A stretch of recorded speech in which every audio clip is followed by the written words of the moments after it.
Hi everyone, welcome back to Dhruthamma's kitchen.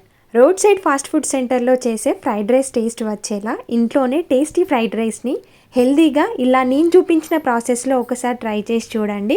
చాలా టేస్టీగా ఉంటుంది. బయట తినాలనే థాట్ అనేది అస్సలు ఉండదు. ఇంట్లోనే మళ్ళీ మీరే ప్రిపేర్ చేసుకుంటారు. దానికోసం ముందుగా ప్యాన్లో ఆయిల్ని పోసుకోండి. నేను 3 ఎగ్స్ని తీసుకుంటున్నాను.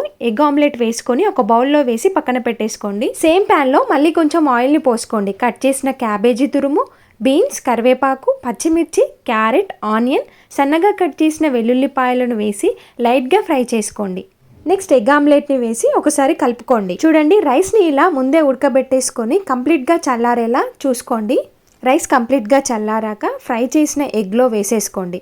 నెక్స్ట్ దాంట్లో కొంచెం soya sauce, red chilli sauce, vinegar, రుచికి సరిపడా ఉప్పు వేసి కలుపుకోండి. మనం వేసిన అన్ని ఇంగ్రీడియంట్స్ రైస్కి పట్టేలా ఒక 2 to 3 minutes కలుపుకోండి.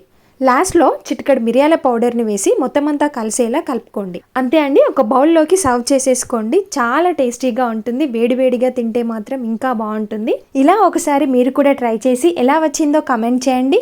నా రెసిపీ కనుక మీకు నచ్చితే ప్లీజ్ నా ఛానల్ని సబ్స్క్రైబ్ చేసుకోండి. Thank you.